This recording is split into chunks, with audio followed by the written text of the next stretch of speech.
Alors je voulais partager d'abord quelque chose avec vous. Tac.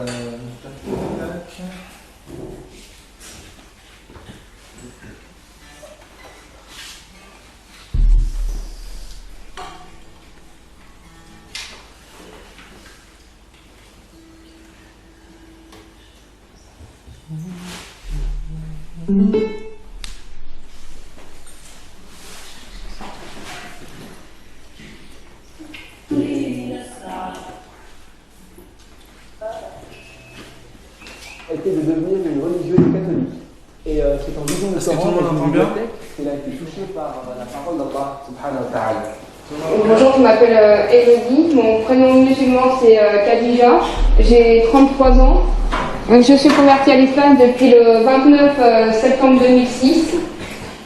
Et pour le moment, j'ai pas trop de travail, je garde des enfants le soir après pour la sortie d'école. En fait, avant j'étais chrétienne, j'étais à fond dans la religion catholique. Et en fait, j'étais souvent malade. Et en fait, à l'église, je devais recevoir le sacrement des malades. J'y suis allée. Quand il y a eu la cérémonie, le prêtre, il a demandé, et à un moment, il a demandé le prêtre à ce qu'on reçoive l'esprit pour continuer à avancer. Et moi, j'ai vraiment senti quelque chose rentrer dans moi. Et en fait, je voulais en apprendre plus sur la religion. Ensuite, je suis allée à la bibliothèque. J'ai emprunté des livres. J'ai pris que des livres sur l'islam, je ne sais pas pourquoi. Et j'ai ouvert un livre au hasard et je suis tombée pile sur un verset du Coran qui parlait des chrétiens. Et je me suis mise à pleurer. Quand j'ai lu ce bouquin, j'ai pleuré tellement j'ai eu l'impression qu'en fait ça avait été écrit pile pour moi. En fait, j'ai une amie qui m'a aidée un petit peu. Ensuite, 2 mois après, je suis allée à la mosquée. Je suis allée avec ma copine et son mari. L'imam, il m'a posé quelques questions à l'entrée de la mosquée. Il m'a demandé pourquoi je me convertissais, si je le faisais librement, quel prénom musulman j'avais choisi. Après, il m'a fait passer dans une autre pièce. Il a appelé une douzaine de personnes pour être les témoins de ma conversion. Ensuite, il m'a fait faire ma shahada en arabe et en français. Et j'avais un peu du mal à le dire parce que je ne m'attendais pas à ce qu'il y ait autant de monde. De 4 passé à 12. En plus, comme c'était en plein ramadan, il m'a offert une boîte de dates et puis un Coran en français. Ensuite, après, je suis allée dans la salle de prière des femmes et toutes les femmes, elles ont pleuré, elles m'ont serré dans leurs bras. Je me suis vraiment sentie accueillie.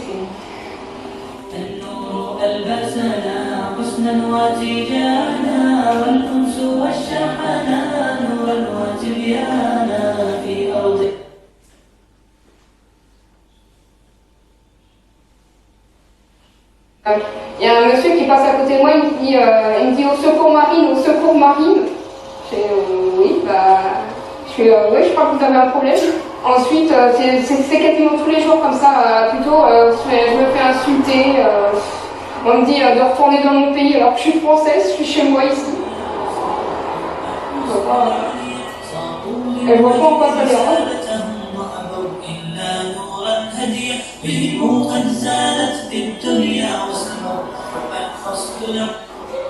Aussi, ce qui me fait beaucoup de bien, c'est quand je prends les remèdes prophétiques comme l'huile de Nigel, la poudre de Costus. Depuis que je prends ces produits-là, je ne fais plus aucune crise d'asthme. Avant, je faisais beaucoup d'asthme, maintenant, j'en ai plus du tout. Aussi, ce qui fait beaucoup de bien, c'est pour le mal du dos, il y a la Hijama, ça c'est le top, il n'y a rien de mieux que ça. Il y a quelques semaines, j'ai vu mon ancienne professeure de français quand j'étais au collège. Quand j'étais au collège, je voulais...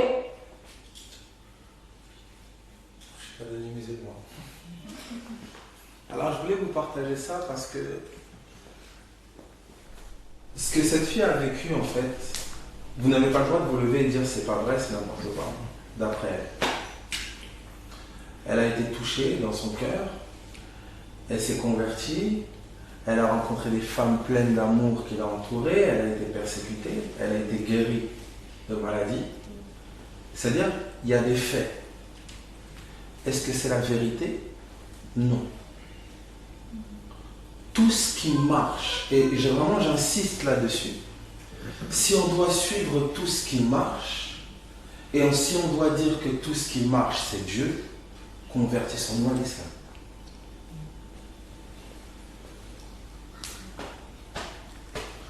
Alors j'ai récolté une tonne comme ça de témoignages de personnes qui ont été guéries après des séances d'hypnose, des personnes qui ont été guéries après des séances de psychologie, des personnes qui ont été libérées d'addictions, affranchies par rapport à des addictions après des cures de je ne sais, des personnes qui sont passées pasteurs, qui sont passées de pasteurs à imams, une multitude de personnes qui vous disent la même chose.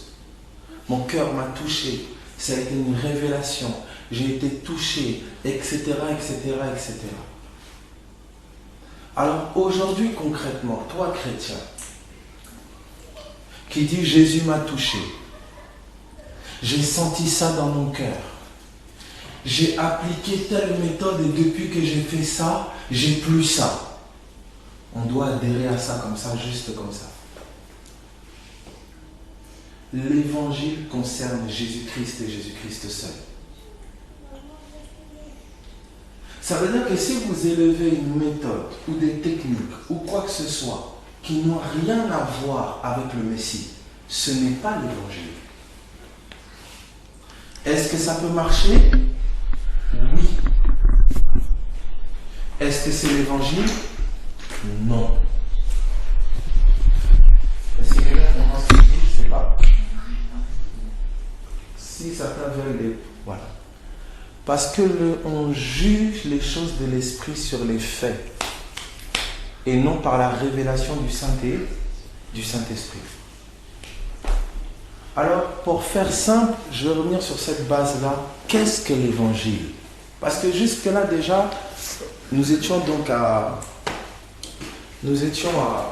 Bretagne, là, à Rennes, dans un groupe de catholiques charismatiques, pour certains, d'autres non pour d'autres.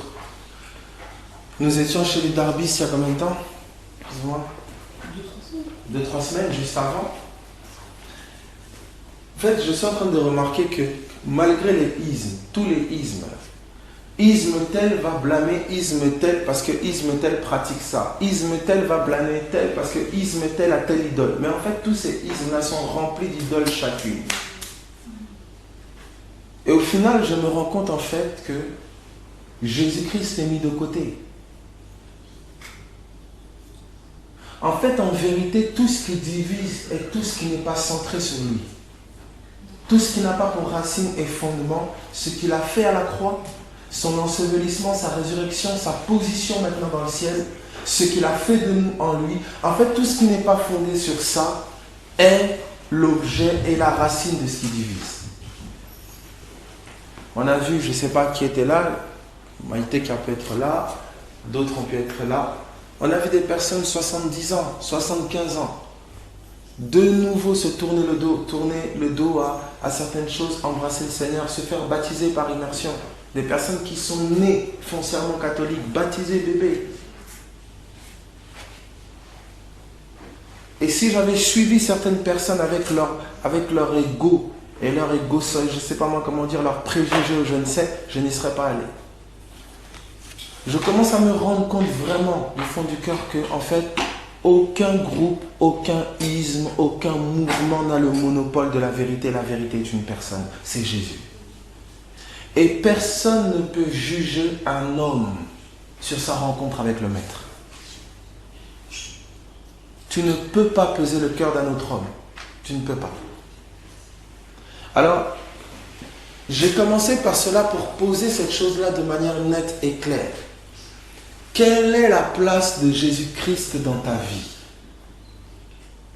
Oh, viens à Jésus, tu seras délivré. Viens à Jésus, tu seras guéri. Viens à Jésus, tu auras un mari.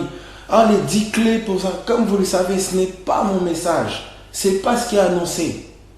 Christ est la vie.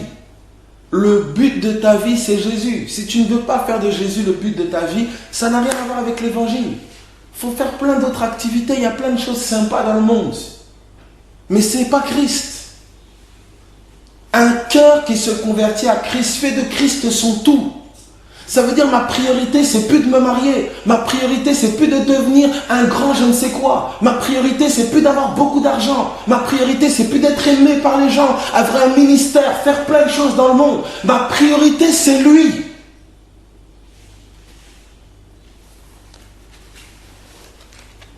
Quel est le but de ta vie?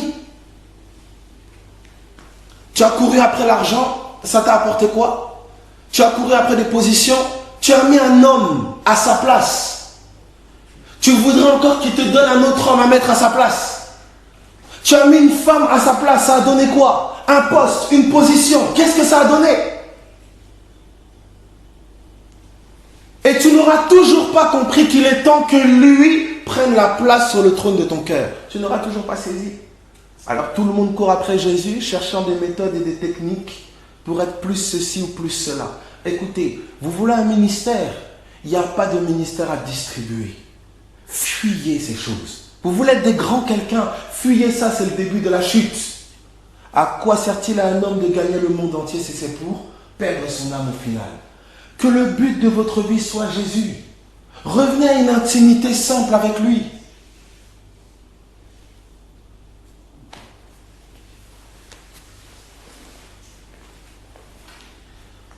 L'épreuve est destructrice pour le non-croyant.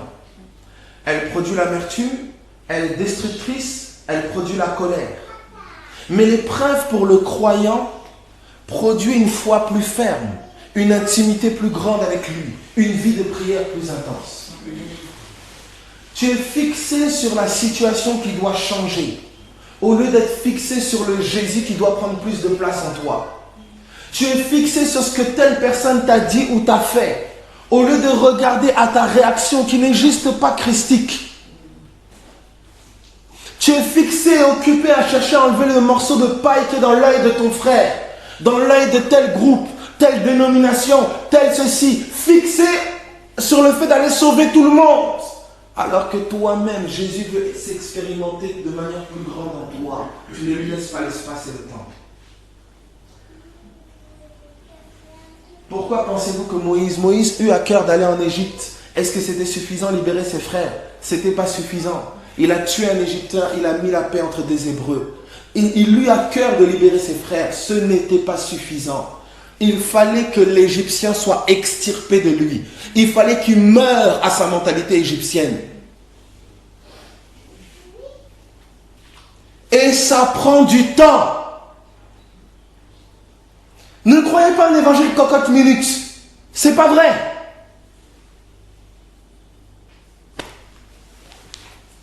Vous l'aurez entendu, écoutez.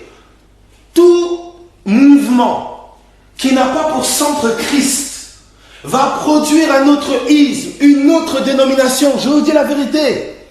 Toute personne là qui parle BMC là. Oui, BMC, on s'en fout du BMC. On veut Christ au centre. Toute personne qui ne comprend pas ça fera du BMCisme.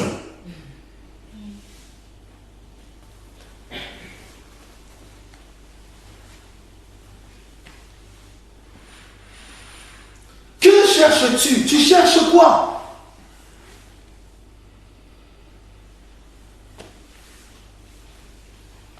Beaucoup de personnes ont été blessées dans leur âme dans le monde. Et ils cherchent une position maintenant en Christ.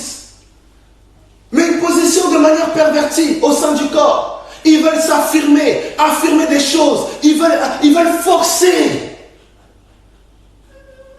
Dieu t'a appelé d'abord à une intimité avec lui. Tu as perdu trop de temps sans intimité avec lui.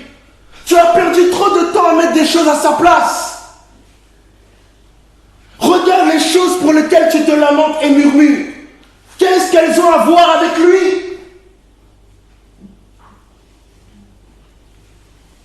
Ah, j'aimerais qu'il change, il est toujours comme ça. Tu es sûr que c'est lui qui doit changer? Ou c'est toi qui persistes à avoir des attentes hors de Christ?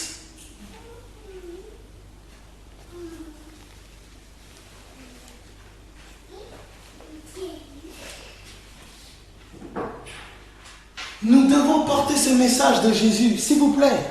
Allez prêcher Jésus-Christ. comment voulez-vous annoncer quelque chose qui ne brûle pas en vous, qui ne brûle pas en chacun de nous? Personne n'a le temps pour Jésus, personne. Personne n'a le temps. Et c'est de réunion en réunion, d'activité en activité, comme presque parfois pour s'occuper. C'est quand la dernière fois que tu as pleuré sur les Écritures, pour qu'il puisse seulement t'en donner la révélation et la compréhension? Où tu as pu passer un jour, 2, 3, 4, une semaine. Seigneur, si tu ne te révèles pas, je resterai captif. Si tu ne te révèles pas, je resterai addict. Ta solution n'est pas dans une main qu'on va poser sur ta tête et puis on te communique une onction interne, je ne sais pas quoi. Ta solution est dans la révélation de Jésus.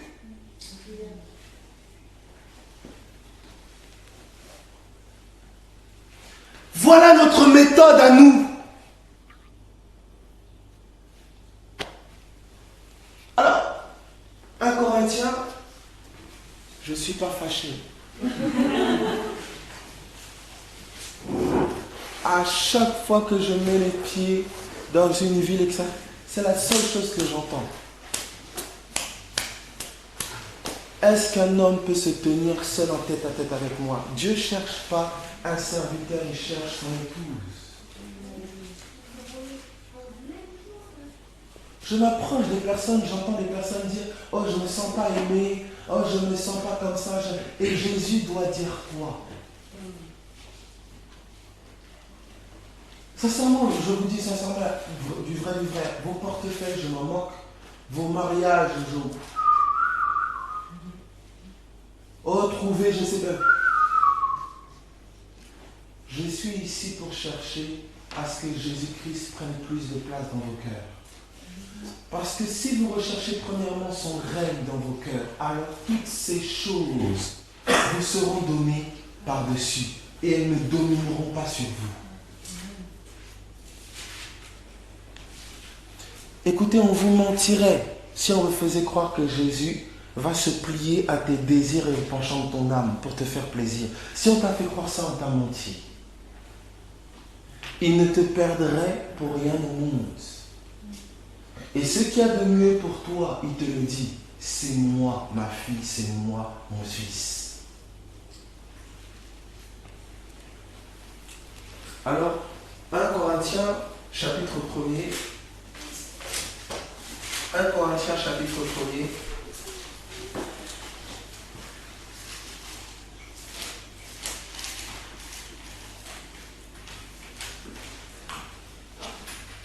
Corinthiens chapitre 1er à partir du verset 22.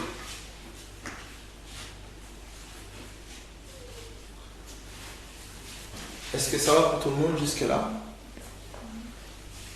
Ça va pour tout le monde? L'Église va se distinguer de manière extraordinaire. De manière extraordinaire. Dans le feu. Ah oui. L'Église va se distinguer de manière extraordinaire dans la tentation et le feu. On va vouloir acheter l'épouse avec l'argent, avec des titres, avec des biens, avec des relations. Avec ceci, l'épouse dira non parce qu'elle veut Jésus.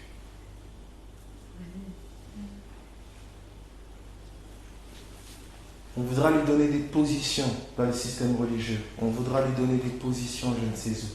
Si cette position lui fait abandonner son époux, elle dira non, parce qu'elle veut Jésus. L'épouse est obsédée par son époux. Tes désirs se porteront vers ton mari, mais lui dominera sur toi. Ses désirs se portent vers lui. Tes désirs, toi, se portent vers qui? Vers quoi?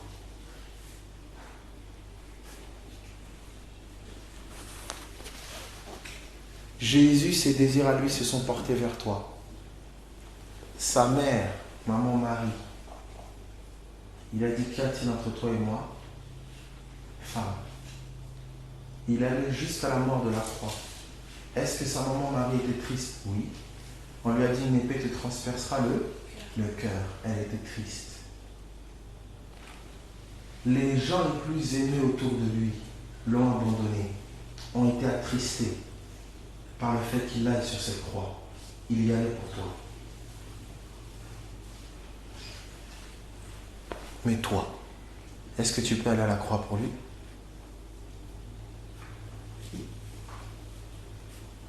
L'amour ne te dictera pas quoi faire de force. L'amour respecte ta liberté et elle te laisse faire ton choix libre. Seigneur, moi je refuse ça parce que je t'aime. Il ne va pas te dire refuse ça. Si je vous dicte mon cadeau, si je vous dicte quoi m'acheter, tu m'achètes ça, ça, ça, ça, ça. Où est l'amour? Il te laisse dans ta liberté le choisir. Tu choisis qui?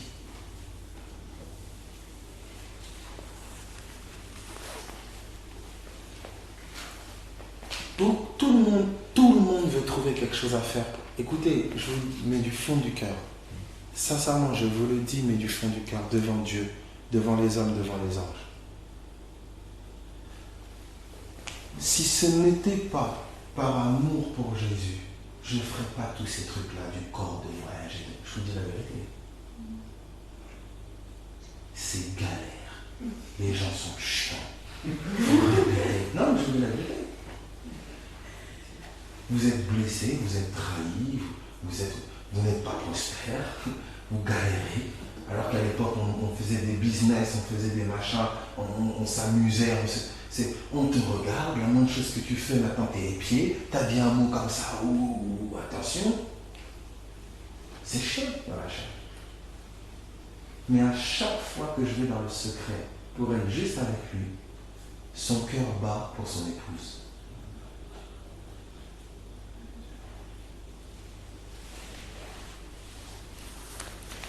Ne cherche pas à faire des choses pour lui, c'est pas de ça dont il a besoin. Cherche-le, cherche à saisir son cœur. Et c'est l'amour que tu découvriras dans l'intimité avec lui qui te poussera à faire, au-delà des dires, au-delà de je ne sais quoi. Tu ne vas pas forcer.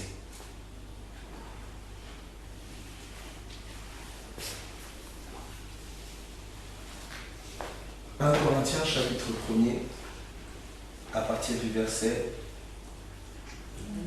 22. 1 Corinthiens 1, 22. Les Juifs demandent des miracles. Les Juifs demandent des miracles. Alors, je vous pose la question. Quelqu'un qui est malade, quelqu'un qui est souffrant, quelqu'un qui passe par des épreuves, des choses comme ça, est-ce que c'est légitime de demander des miracles? Est-ce légitime? Oui. C'est légitime, vous êtes d'accord? Donc il dit les Juifs ici, ils demandent des miracles. Et comme vous prenez Juifs ici, vous pouvez considérer religieux. Le non-croyant ne va pas demander des miracles parce qu'il ignore même que les miracles sont possibles. Mais le religieux, lui, il s'attend à un Dieu de miracles. Ici, on nous dit les Juifs cherchent les miracles. Il faut les miracles.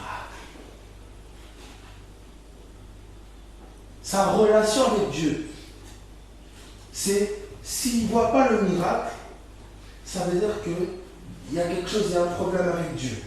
C'est que quelque part, sa relation avec Dieu est fondée sur ce qu'il fait ou ne fait pas, ou semble ne pas faire, je dirais plutôt.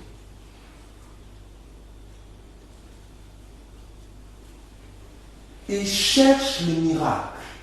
C'est sa relation avec Dieu est calibrée, définie par le miracle. Moi j'ai l'impression que dans le système que tu te construis, tu projettes le miracle. Oh, non. Au contraire, non, c'est fou. C'est ce que je comprends. Ça, il rejette peut-être tes miracles. À l'esprit en fait. Oui, mais pas les miracles. Tu vas donner n'importe quel contraire.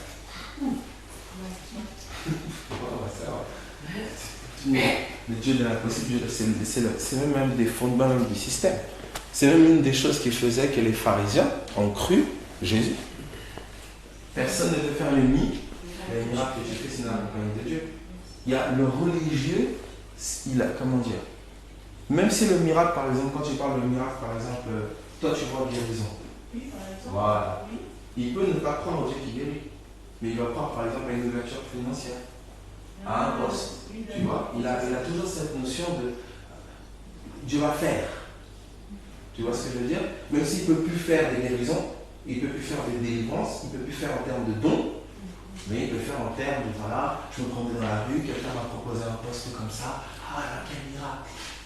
Tu vois, chaque religieux va définir son miracle. Est-ce que ça va? C'est pour ça que, après, je vais peut-être trop loin, mais il y a le passage où celui qui prend du kilé, dans la définition du kilé, il y a un miracle avec, il me semble. Celui qui est pas bon. Celui qui boit du kilé. Oui. Et dans la définition, il y a un miracle avec, il me semble. Ah, ça, je ne sais pas du tout. Et, Je sais que le filet, c'est l'enseignement, mais je ne sais pas s'il y a du miracle. ouais, bon. Alors, maintenant, il dit les Juifs cherchent les miracles. Alors, quand je dis ça, on peut dire directement, écoutez, moi, j'aime trop les miracles. Ah, j'aime bien. Je crois vraiment à Jésus qu'il peut limiter. Maintenant, je m'attends à ce qu'il prenne davantage forme.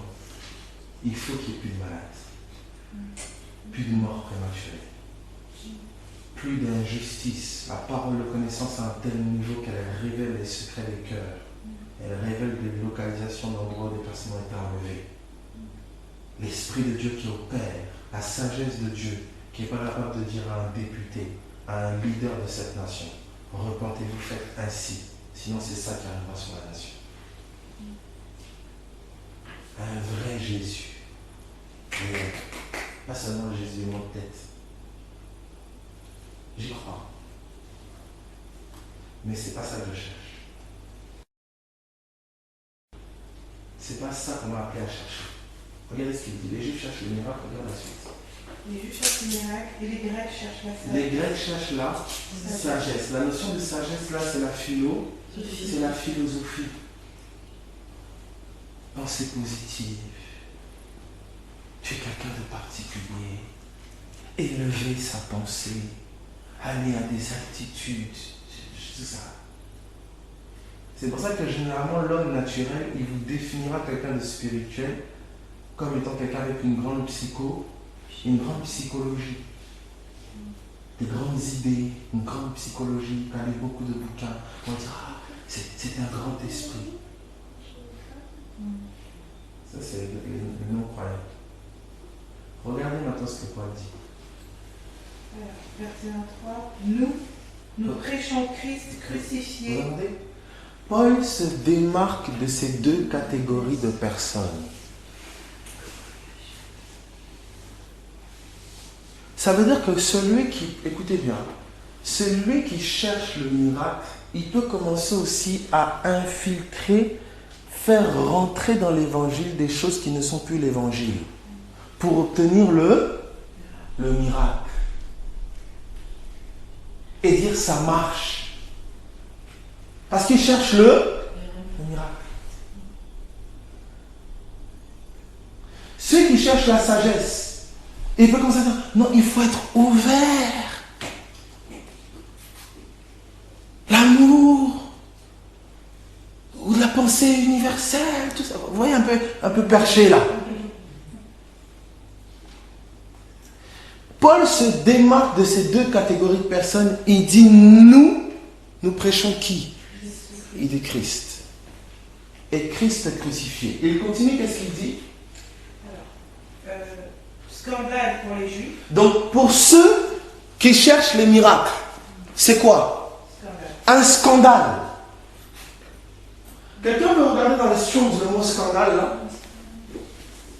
Quelqu'un a accès à Internet? Bon, les Strong's, c'est un outil que vous trouvez sur un site enseignement où vous pouvez aller à la racine du mot. Ça va? Pourquoi? Parce que dans vos traductions, c'est pour ça qu'il est bon d'avoir plusieurs Bibles. C'est très bon d'avoir plusieurs Bibles. Il n'y a pas une Bible, une traduction parfaite. Chaque auteur, celui qui a traduit, l'a traduit selon la pensée, selon une certaine direction. C'est pour ça qu'il est bon d'avoir plusieurs Bibles. Parfois, quand le Seigneur vous parle. Si je vous dis, moi, dans ma langue, par exemple, Ngoulou, ça veut dire cochon. Si je dis quelqu'un Osa Ngoulou, c'est-à-dire que tu es un cochon, c'est ce que ça veut dire dans ma langue. Un occidental, français ou autre le comprendra quand tu dis de quelqu'un que tu es un cochon. Comment tu dois le traduire? Tu es sale, mais encore, tu es pervers. Vous voyez? Et c'est là. Mais chez nous, ça se traduit par tu es bête. Vous comprenez? Ça veut dire que si tu traduis aux Angoulou, si tu le traduis littéralement, tu vas traduire tu es un cochon. Si tu le traduis selon la pensée, tu vas dire tu es bête. Vous comprenez? C'est ça l'erreur, c'est ça le point des traductions. Certains vont traduire plus littéralement, certains vont traduire selon la pensée. C'est pour ça qu'il est bon d'avoir plusieurs traductions. Là, le mot que Jésus va employer, il est traduit par scandale. Quel est le mot qu'il a employé? Regardez. Scandalon, qui signifie? Alors, le bâton de Bible ou détente d'un piège. Voilà. Alors, piège, obstacle, pierre d'achoppement, occasion de chute. Vous entendez? Il dit, nous prêchons Christ et Christ crucifié. Et pour ceux qui cherchent quoi aller, c'est une occasion. C'est une occasion de chute. C'est un scandale. Et pour ceux qui cherchent, la sagesse, c'est quoi? C'est une folie. Monsieur, vous êtes toqué.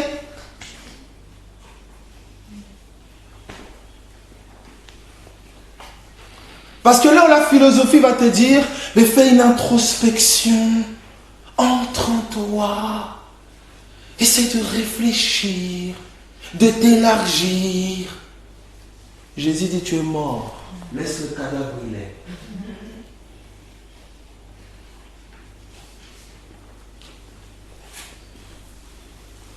Alors, il dit, nous prêchons Christ crucifié. Il continue, il dit donc, pour ceux qui cherchent les miracles, c'est un scandale. Pour ceux qui cherchent la sagesse, c'est de la folie. Donc ça veut dire que pour ceux qui cherchent les miracles, tu vas devenir une occasion de chute. Une pierre d'achoppement. Et pour ceux qui cherchent la sagesse, les pensées haute altitude, là, tu es fou. Regardez la suite. Mais, alors, ce qu'on va pour les païens. Mais puissance de Dieu. Mais pour nous, de Dieu, pour nous, qu'est-ce que c'est Christ crucifié? La puissance. Et quoi encore? Sagesse. La sagesse. Ça veut dire que nous ne faisons pas de distinction.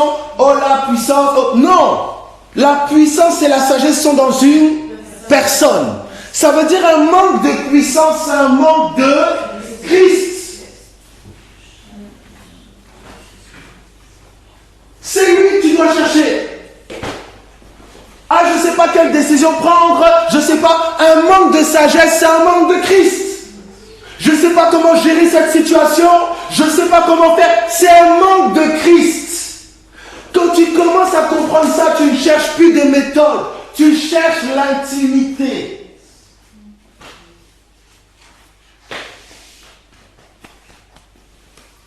Tu ne cherches plus les 10 clés pour ceci, cela, et puis c'est comme ça que tu es facilement emporté, tout vent de doctrine. Quelqu'un va venir avec une doctrine, il te dit, ben voilà, saute 10 fois sur le pied gauche, saute 10 fois sur le pied droit, là ça va dégager l'énergie de la terre. Et, ah, j'ai fait ça, je me suis senti mieux. Ah ben voilà, on met ça dans l'évangile. Mais ton intimité avec Jésus,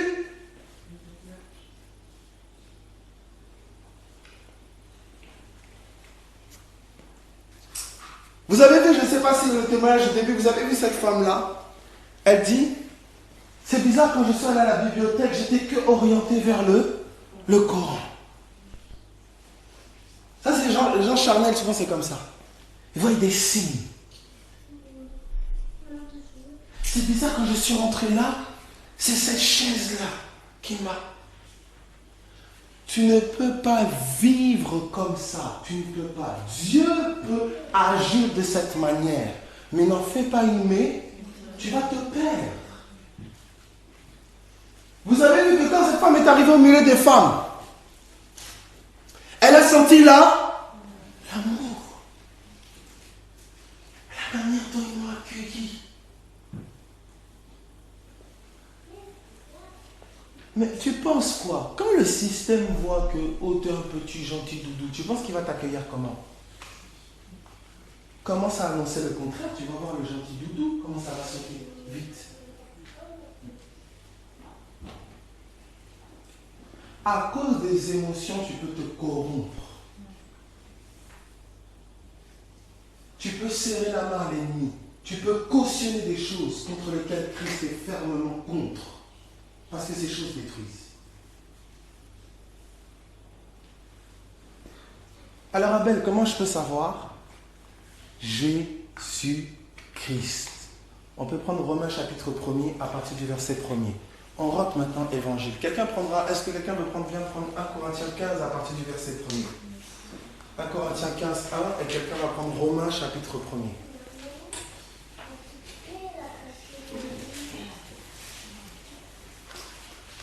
Est-ce que tu connais Jésus? Qu'est-ce que tu peux me dire de Jésus? Qu'est-ce que tu as expérimenté de lui, rencontré de lui? Qu'est-ce que les prophètes t'ont enseigné le concernant? Quand tu lis Moïse, qu'est-ce que tu as vu de Christ? Quand tu lis Ésaïe, qu'est-ce que tu as vu de Christ? Quand tu lis Matthieu, quand tu lis Luc, qu'est-ce que tu as appris de Christ? Qu'est-ce que ta vie t'enseigne de Jésus? Qu'est-ce que tu sais de lui? Qu'est-ce que tu as expérimenté de lui? Combien est-il formé en toi? Qui il est? C'est quoi son royaume? Ses anges? Ça fonctionne comment? C'est où? C'est comment? Tu les as vus? Tu as vu la réalité céleste? Tu as vu la réalité de ton maître? Il a tellement de choses à te partager.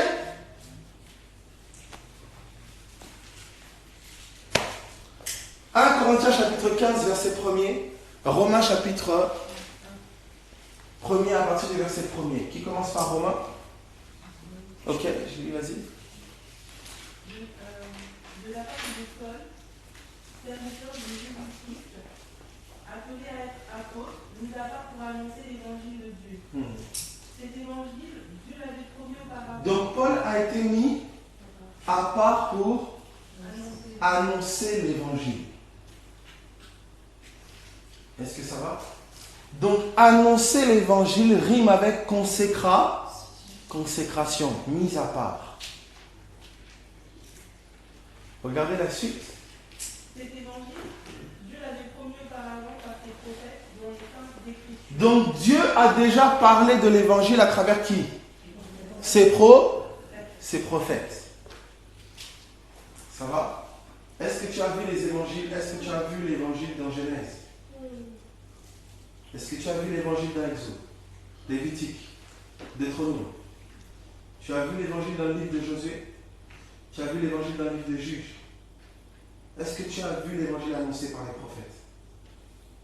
C'est-à-dire la mort de Jésus, son ensevelissement, sa résurrection et sa position au ciel. Qu'est-ce que les prophètes disent de cela? Qu'est-ce que les prophètes disent de toi?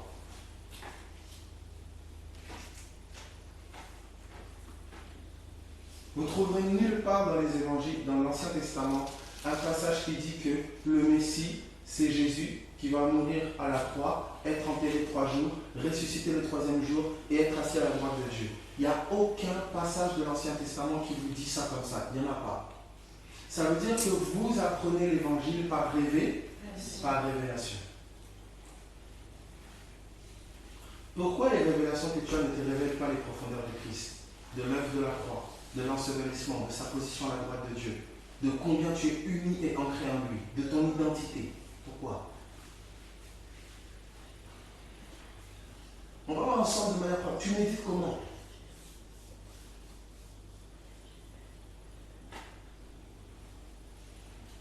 La méditation, ce n'est pas seulement, mes amis, ce verset m'a parlé. Vous avez vu que cette femme-là, elle a lu le Coran? Elle a vu que ça parlait des clés? Ça lui a part? Elle s'est mise à pleurer? C'était le Saint-Esprit?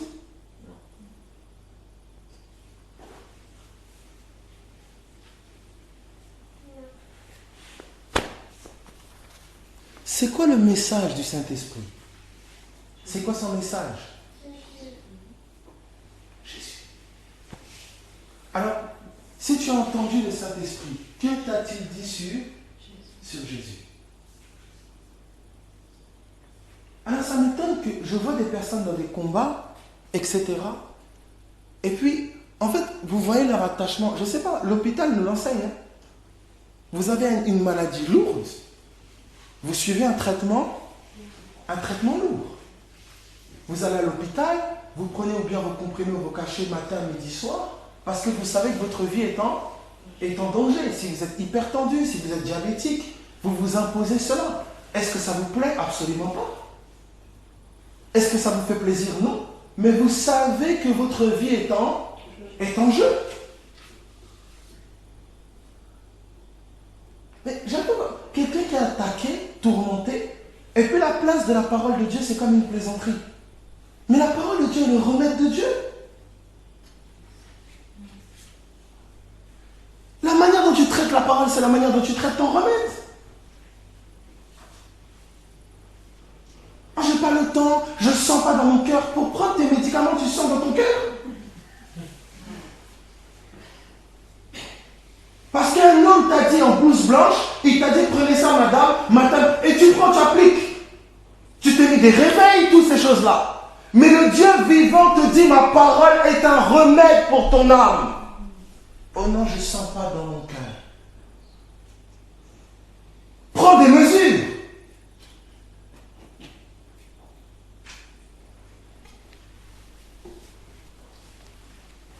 Ce que la parole ne peut pas faire pour toi, un homme ne peut pas le faire. Toutes choses ont été faites par elle. Et rien de ce qui a été fait n'a été fait sans elle. Tout ce que Dieu fait te pousse à t'attacher à sa parole. Il veut te montrer qu'elle est réelle pour que tu en fasses la gouvernante de ta vie. Pas pour que tu t'attaches à un homme, que tu t'attaches, je ne sais pas moi, des onctions, des systèmes, je ne sais quoi. C'est pour la liberté que tu as été affranchi. Mais cette liberté étant, et Christ est un avec sa parole. Que personne ne te trompe, la place que la parole a dans ta vie, c'est la place que Jésus a dans ta vie.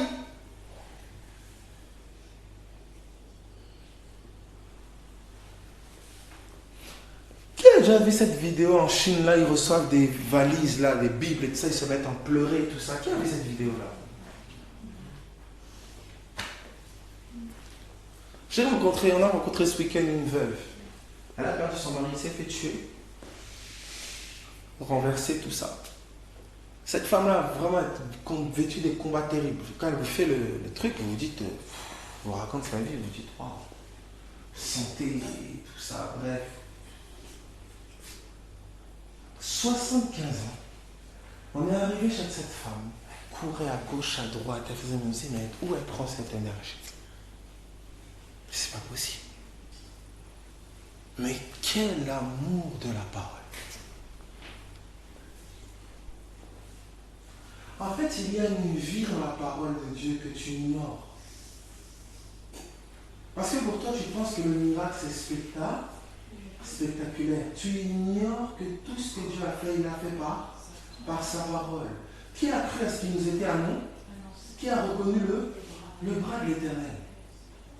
Sa parole, c'est son annonce, c'est son bras. Donc quand il te tend la main, il te tend quoi? Sa parole.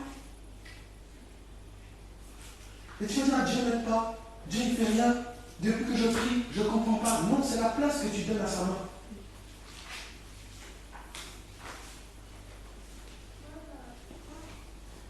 Il est mieux pour toi de goûter l'affranchissement par la parole que par la main d'un homme. Parce que tu en feras un style de vie. Et tu n'auras pas besoin de quelqu'un pour vivre la guérison ou vivre la délivrance. C'est ce que Dieu a toujours voulu pour son peuple.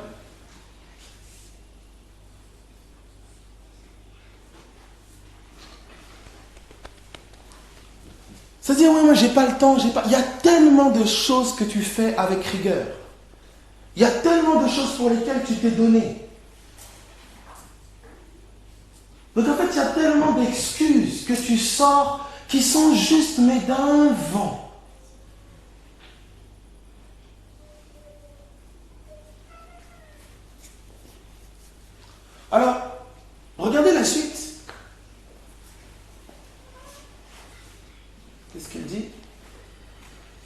annoncé par les prophètes romains? Il concerne son fils qui, en tant qu'homme, Ok. Donc, dites-moi, l'évangile concerne qui? Son? Non, bien dire fort. Ça concerne qui? Son fils. Donc écoutez, évangile veut dire quoi? Bonne? Bonne, vous êtes d'accord avec ça? Ok. Donc la bonne nouvelle concerne qui? Toi? Est-ce que la bonne nouvelle te concerne toi? Non. Ah, tu vas bientôt te marier, tu vas bientôt avoir beaucoup d'argent, une grande maison. Non, non, non, non, non. La bonne nouvelle concerne son fils. Maintenant, lorsque tu t'attaches à son fils, tu t'attaches à celui dont la bonne nouvelle, celui qui est concerné par la bonne nouvelle. Parce que tu es attaché à lui, la bonne nouvelle te concerne.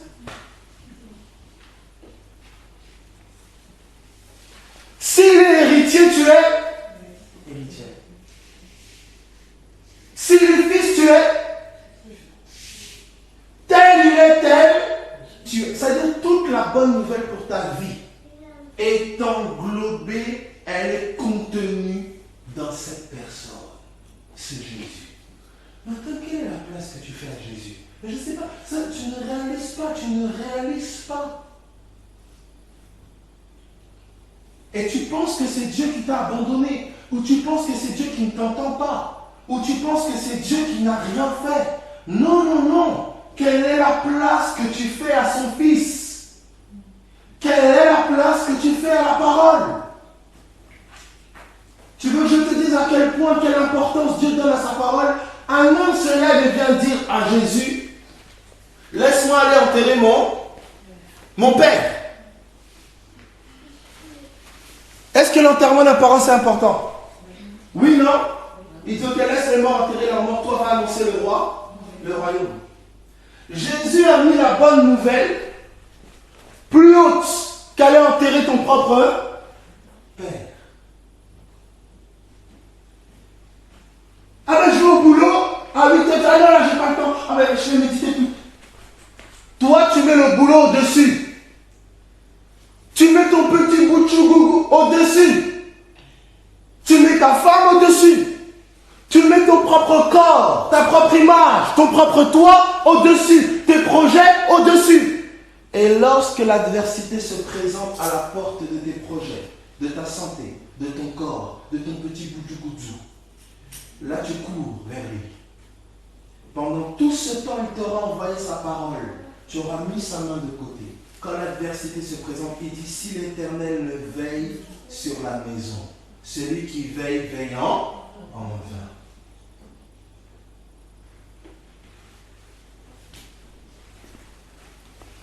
À chaque fois que tu mets quelque chose à sa place, dans l'adversité, tu devras compter sur cette chose que tu as mis à sa place pour te sauver. Malheur à toi si cette chose n'a pas la capacité de le faire.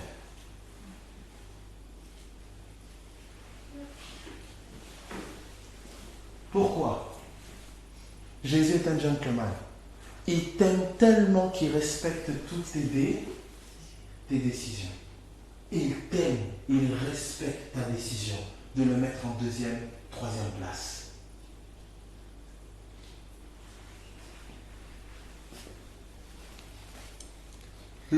La plus grande chose après laquelle tu devrais courir, c'est pas un nouveau mouvement. C'est pas un nouveau je sais pas quoi. Un nouveau groupe, on ne me considère pas, on me considère. Elle a dit ça. Alors, je suis choqué parce qu'elle a dit ça. Lui, on s'en fout de tout ça. Ce que tu devrais chercher, c'est lui. Prends du temps dans ta chambre. Cherche à ce qu'il se révèle davantage. Or, il est dit ceci. Heureux ceux qui ont le cœur, car la révélation de sa personne est liée à l'état de ton cœur. Voilà pourquoi il a besoin de temps avec ton cœur. Parce qu'à mesure qu'il y ancre la parole, tes yeux commencent à le voir.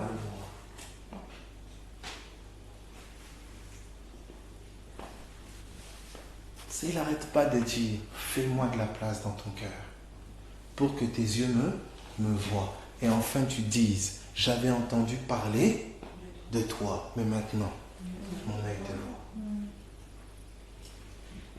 Tu n'as pas le temps.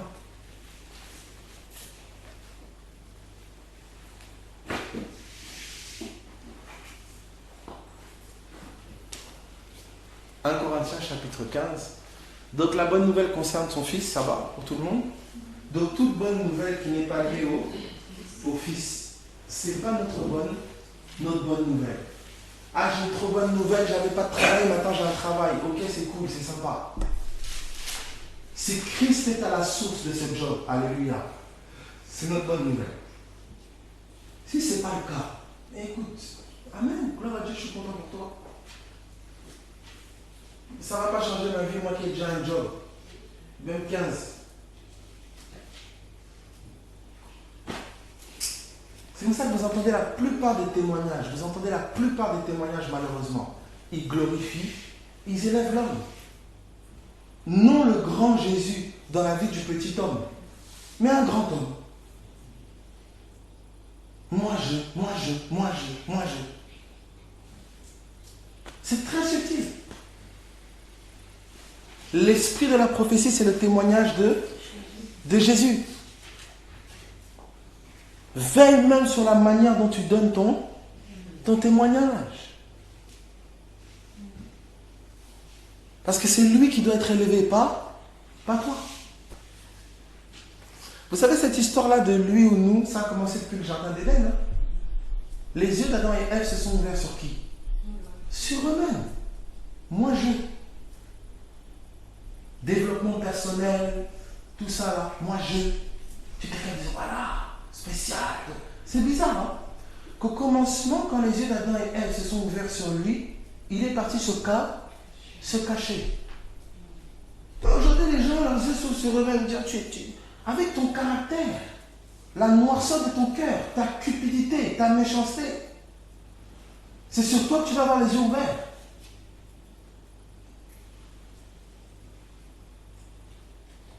Si ce n'est pas les yeux ouverts sur lui, en toi, Paul dit, nous portons ce trésor dans des vases de terre.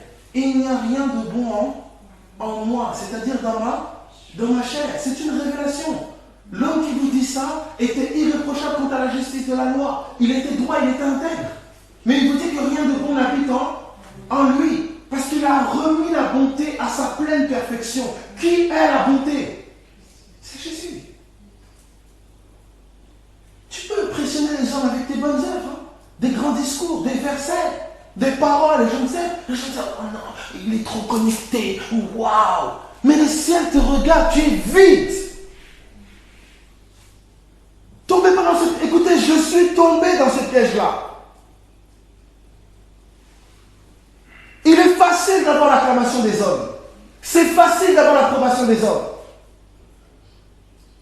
Mais l'approbation du ciel n'est qu'en Christ.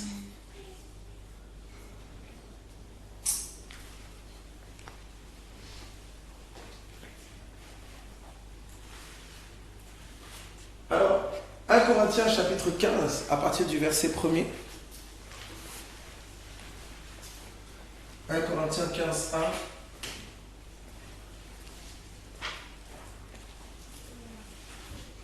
Il a tellement à te partager, il a tellement à te dire.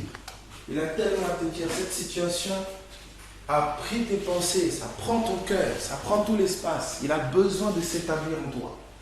Il a besoin de s'établir en toi. Il a besoin de changer ton regard. Pas seulement pour que cette situation-là change, mais pour que d'autres choses aussi prennent place qui sont au-delà de ta pensée et de ce que tu peux imaginer. Tu es fixé sur ça, tu as les yeux sur ça. Et c'est ça qui est l'objet de tes tourments. Tu es tourmenté par ça, tu y réfléchis, tu y repenses. Tourne tes regards vers Jésus.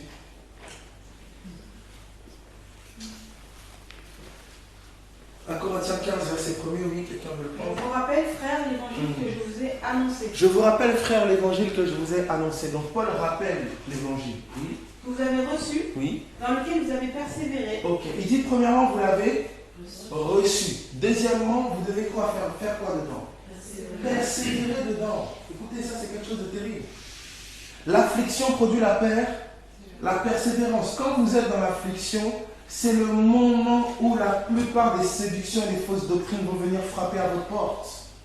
Au lieu de persévérer dans le Fils jusqu'à ce que le Fils prenne forme, on va vous donner des raccourcis qui peuvent marcher un temps, qui peuvent fonctionner un temps, mais écoutez-moi bien, ils ne fonctionneront que pour cette situation-là. Une autre situation se présentera, où là vous devrez encore chercher une autre méthode, une autre cause, une autre je ne sais quoi. Alors que Dieu t'a donné le passe-partout en Jésus.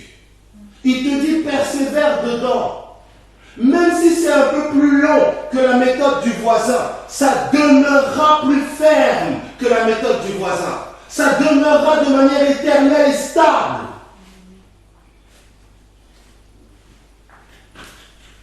Persévère en Christ. Il dit évangile dans lequel vous avez persévéré. Continue. Et par lequel vous êtes sauvés. Et par lequel vous êtes quoi? Sauvé. Le mot sauvé là, c'est sozo dans lequel il y a guéri, délivré, restauré, secouru. Donc il dit cet évangile là qui concerne qui? Son fils. Quand vous persévérez dedans, vous êtes quoi? Sauvé, délivré, guéri, affront. Regardez la condition qu'il donne. Si vous le retenez, Si du moins vous le retenez tel que je vous l'ai vous annoncé. le retenez tel que je vous l'ai annoncé. C'est la condition. Paul, qu'est-ce que tu nous as annoncé? On peut continuer. Autrement, vous auriez cru en vain. Vous entendez? Ça, c'est très grave. Hein? Et dit autrement, vous auriez cru en vain, pour rien. Regardez ce qu'il dit, oui. Je vous ai enseigné avant tout, Donc, avant tout, je vous ai enseigné, comme je l'avais aussi reçu, comme moi-même je l'avais reçu, que Christ est mort pour nos péchés, que Christ est mort pour vos péchés. Écoutez s'il vous plaît cela. selon les Écritures. Selon les... Ça veut dire que quelle que soit ta condition à cause de ton péché ou des péchés, de grand-père, de mamie, de Georges, de Jacques, de toi-même, quel que soit le péché, on te dit la bonne nouvelle, c'est que Jésus est mort pour ça. Qu'il a été enseveli et qu'il est ressuscité le troisième jour. Deuxième chose, on dit quoi? Il a été et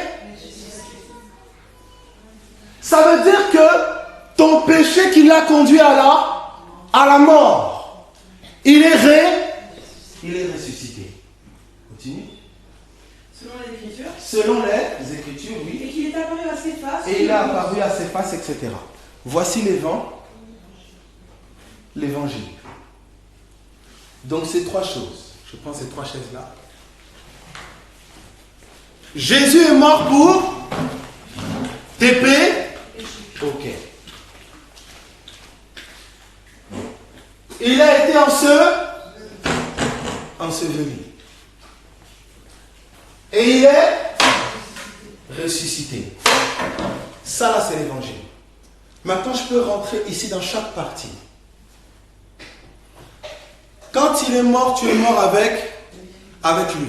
Ça veut dire que sa mort, la révélation de sa mort, traite tout ce qui concerne ton vieil homme.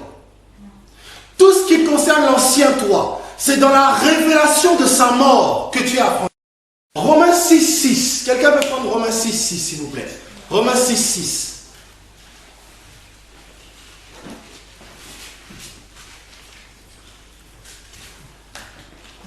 Sachant que notre vieil homme a été crucifié. Sachant que notre vieil homme a été crucifié. Donc qu'est-ce que tu apprends de sa mort? Écoutez, tu peux le savoir intellectuellement. Oui, Jésus est mort pour mes péchés. Tu peux le savoir intellectuellement. Ce dont je suis en train de te parler là, c'est une révélation, c'est une illumination. La compréhension de ça, la révélation de ça, produit le fruit de la liberté de l'ancien toi. Ça veut dire que si tu as des addictions qui perdurent, si tu as des situations comme de l'ancien toi qui perdure. S'il y a des choses qui ont été faites dans ta famille ou quoi que ce soit, toute la solution est ici. C'est là. Et Paul te dit, celui qui remet la loi en vigueur, Christ est mort en vain. Ça veut dire que quand tu cherches une solution ailleurs, dans tes œuvres, dans des méthodes, plutôt que dans la révélation de sa mort, tu rends sa mort en fait inutile pour ta vie. Est-ce que ça va? Ça va pour tout le monde? Alors, toi qui es addict, toi qui as des addictions quelconques, et écoutez-moi attentivement s'il vous plaît, la cigarette c'est une addiction. Faut pas, quelque chose qui te détruit c'est une addiction. Le sucre, la cigarette, quelqu'un, quelque chose, une addiction, ça détruit. Je ne sais pas si je me fais comprendre. Donc là, l'autre, on va prendre nous parce qu'on aime les choses qui frappent aux yeux. La cigarette, c'est plus frappant. Ah ben oui. Mais la nourriture aussi, ça peut être une. Ah mais oui. Ton travail, ça peut être une. Oui. Le sport, la sexualité, les addictions, bien sûr. Alors, la délivrance par rapport à l'addiction. En fait, ici, l'homme addict, il est mort. Le seul problème, c'est que tu n'es pas au courant. Tu le sais intellectuellement, mais tu n'en sais pas la substance, tu n'en as pas la compréhension profonde. Abel, comment tu peux dire que j'en ai pas la compréhension profonde? Quand tu en as la compréhension profonde, ta vie change. Pour t'aider, révélation veut dire compréhension. C'est aussi simple que ça. Tu n'as pas compris la mort de Jésus. C'est pour ça que tu es encore esclave. Alors c'est comme ça que vous entendez des discours. Oui, je sais que Jésus il est mort pour moi. Je sais que j'ai été crucifié avec lui. Oui, mais... D'ailleurs, quand tu dis mais, là tu annules tout ce qu'il y a avant. En fait, tu n'as juste pas compris. La révélation de ta mort. Et tu peux avoir fait des années. 10 ans, 15 ans, 20 ans avec la Bible. Sans jamais avoir compris ta mort. Ce qui fait que tu vas essayer de faire des choses pour changer le vieux toi.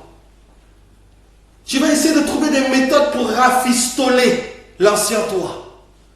Quand tu constates que tu as encore des failles, des défauts, tu commences à prendre des résolutions. Tu dis maintenant je vais faire comme ça. Et quand ça ne marche pas, tu dis on est tous des pauvres petits pécheurs. Après tout c'est comme ça. Tu commences à trouver des doctrines pour légitimer ton addiction ou ton péché ou ton incapacité.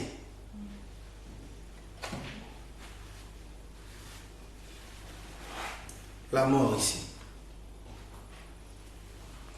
Regardez la suite du passage, qu'est-ce que ça dit? Romains 6, 7 je pense. Sachant que notre vieil homme a été crucifié avec lui, afin que le corps du péché fût détruit, pour que nous ne soyons plus esclaves du péché. Vous entendez? Car celui qui est mort est libre du péché. Vous entendez? Relis ça s'il te plaît. Yes. Sachant que notre vieil homme a été crucifié avec lui. On te dit 100 ans? On t'a dit 100 ans que ton vieil homme? On a dit 100 ans? Ayant l'impression 100 ans dans les cheveux? On t'a dit 100 sachant. Donc est-ce que c'est fait? Oui. Est-ce que ton vieil homme, est-ce que Dieu peut avoir raté un clou et il n'a pas bien crucifié ton vieil homme? Non. Est-ce que tu peux le décrucifier et il revient te hanter où? Non. Dieu l'a crucifié parfaitement. Tu n'es pas au courant.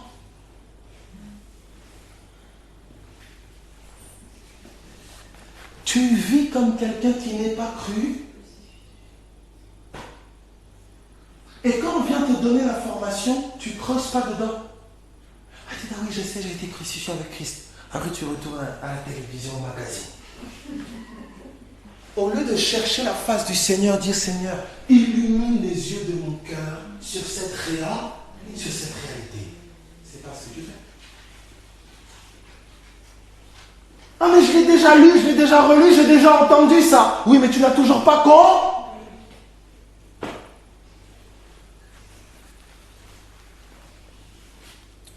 Alors, regardez la suite. Afin que le corps du péché fût détruit, pour que nous ne soyons plus esclaves du péché. Car celui qui est mort est libre du péché. Vous entendez? Car celui qui est mort est quoi? Il est libre du péché. Donc, je vous pose la question. Tu es mort?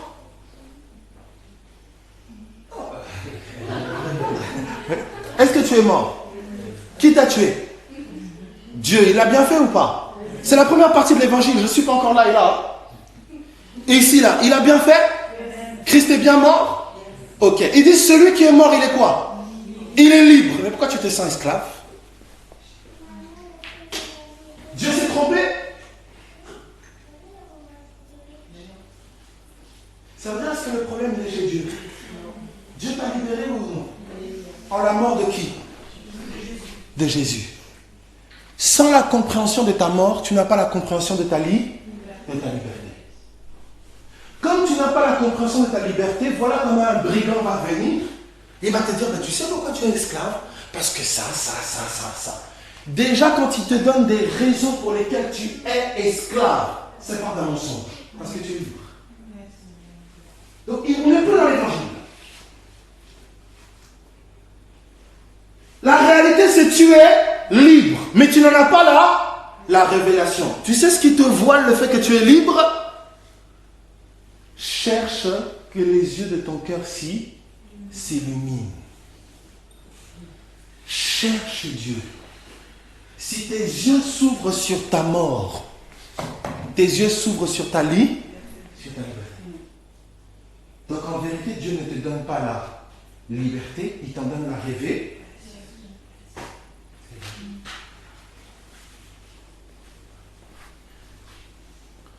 Donc toi tu cherches la liberté, tu témoignes que tu ne l'as pas. Et tu témoignes que tu ne crois pas en ta mort. Et c'est l'homme charnel, il est comme ça. Comment tu me dire que je suis mort? Mais je ne sens pas. Je sens que c'est encore là. Ça traverse là comme ça. Je sens. C'est comme ça que tu fonctionnes. On dit que ce sont des choses de l'esprit. L'homme naturel, les choses de l'esprit pour l'homme naturel, c'est une folie. Comment tu peux dire que je suis mort? Comment tu peux dire que je suis libre? Alors que je me sens captif. Seigneur, illumine les yeux de mon cœur. Ouvre-moi les yeux sur ma liberté. Tu vas commencer à te voir parfois en songe, libre, guéri, délivré. Parce qu'il te montre la réalité. Et c'est là que commence le bon combat de la foi, dans le repos. Pourquoi la foi fait entrer dans le repos? Parce que tu ne te bats pas pour avoir quelque chose. Tu te bats dans ce que tu as déjà. Toute personne à qui on voile ça, on va te donner les 10 clés pour que tu sois libre. Les 14 clés pour que tu sois libre. Les 15 clés pour que... Et en fait, toutes ces clés-là, la base, c'est tu n'es pas libre. Donc, c'est directement déjà une base mensongère. Je vous montre ça, Romains. Qui a une parole vivante ici?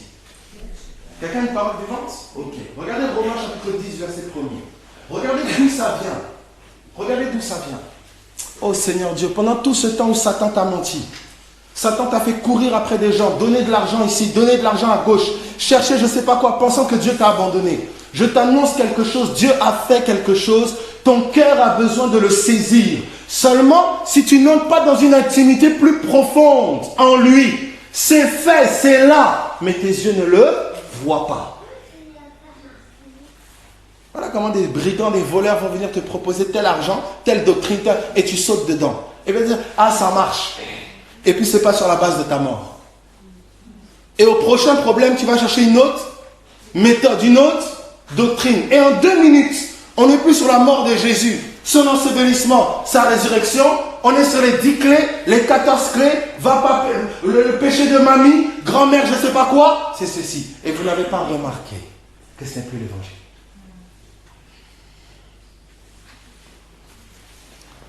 Regardez, donc, combien? Romains 10, 1. Si on peut le prendre en parole vivante, Romains 10, 1. Oh, je peux le lire? Oui, tu peux le lire? Oui. Très bonne voix. Chers amis, je souhaite de tout cœur que mes frères israélites parviennent au salut, et je le demande instamment à Dieu. Car je sais par expérience qu'ils ont une véritable passion pour Dieu. Je sais par expérience qu'ils ont une véritable passion pour Dieu. C'est des passionnés. Révélation. Et je suis témoin de leur zèle ardent pour sa cause. Et ils sont aussi quoi? Témoin. Ils sont zélés. Donc ils sont passionnés et zélés. Si vous leur dites, ah voilà, on doit faire quelque chose là-bas, c'est le premier à courir. Ils sont passionnés et zélés. Mais regardez ce que l'apôtre Paul dit. Continue. Leur passion n'est malheureusement pas fondée sur la vraie connaissance de Dieu. Vous entendez? Leur zèle est mal éclairé, Vous entendez? mal orienté, Oui. de sorte qu'ils passent à côté de Ils l'essentiel. passent à côté de l'essentiel. Regardez. Parce qu'ils n'arrivent pas à comprendre Ils n'arrivent pas à comprendre que c'est Dieu qui nous déclare que c'est Dieu qui nous déclare juste. C'est Dieu qui nous déclare guéri. C'est Dieu qui nous déclare libre. Regardez, continue. en nous attribuant sa justice. Donc Dieu m'a déclaré juste. Il m'a attribué ça. C'est pas la mienne. Il m'a déclaré libre. Il m'a donné sa liberté. C'est pas la mienne. Regardez ce qui se passe avec ces gens-là. Continue. Ils cherchent toujours à Ils cherchent toujours à être justes par leurs propres moyens. Donc ils partent du fait qu'ils ne sont pas justes. Ça date pas d'aujourd'hui, mes amis. Tu peux remplacer juste par saint. Ils cherchent toujours. Plus haut. Ils déclarent saint, tout ça.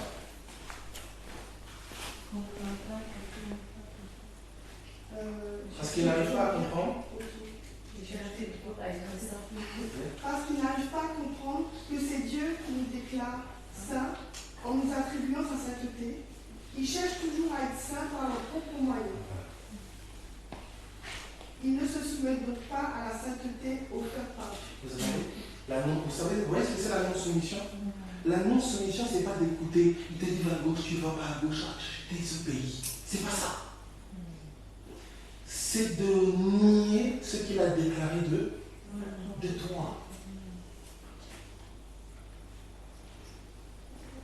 Non, il faut qu'on reprenne ça de manière douce. Tu peux relire, il n'arrive pas. Parce qu'ils n'arrivent pas à comprendre que c'est Dieu qui nous déclare. Très bien. Avant, il était pécheur. On lui avait donné un ensemble de règles pour devenir juste. Maintenant, la bonne nouvelle, c'est quoi? C'est que quelqu'un est arrivé sans qu'il n'ait rien fait, sans qu'il n'ait fait aucune œuvre. La personne l'a déclaré juste. Et parce que cette personne, ses paroles, elles sont quoi? Esprit et vie, la justice s'incarne dans mon frère. Donc, tu es juste. Maintenant, comme lui ne comprend pas, mais comment Dieu est la justice, mais je ne sens pas la justice, je ne sens pas dans moi. Mais qu'est-ce qu'il fait? Il essaie de devenir juste. Et ainsi il ne se soumet pas à la justice offerte par Dieu. Maintenant, justice mais aussi guéri. Mais libre, mais saint. Tu mets tous les attributs du Seigneur. En fait, si tu comprenais, tu allais commencer à vivre par sa parole. Voilà pourquoi tu blagues avec la parole. Parce que tu ne sais pas que tout ce que tu es dans ce qu'il a dit. C'est de la révélation de ce qu'il a dit ton Dieu a besoin. Je ne sais pas si quelqu'un comprend ce que je dis. C'est pour ça que quand il a dit à Pierre, ce que j'ai déclaré pur, ne le regarde pas comme souillé. Je t'ai déclaré libre. Pourquoi tu persistes à parler l'esclavage? Te voir esclave, penser comme un esclave. C'est ça qu'il est en train de te dire. Ah non mais Dieu, je sens. Voilà comment même tes prières deviennent, oh je t'en supplie, rends-moi libre, rends-moi libre, rends-moi libre. Il te dit, je t'ai déjà rendu libre, je t'ai déjà rendu libre, je t'ai déjà rendu libre.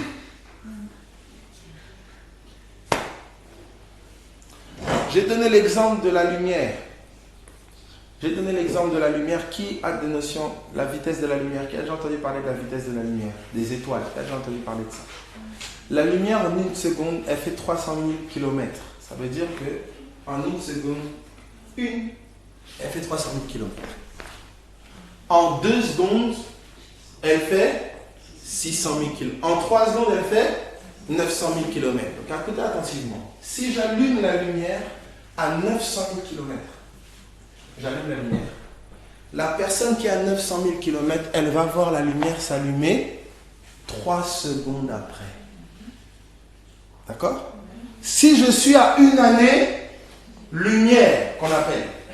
Si l'étoile s'éteint, la personne qui a 1 année lumière de distance va voir la lumière s'éteindre 1 année après. Tout le monde comprend ça? Ok.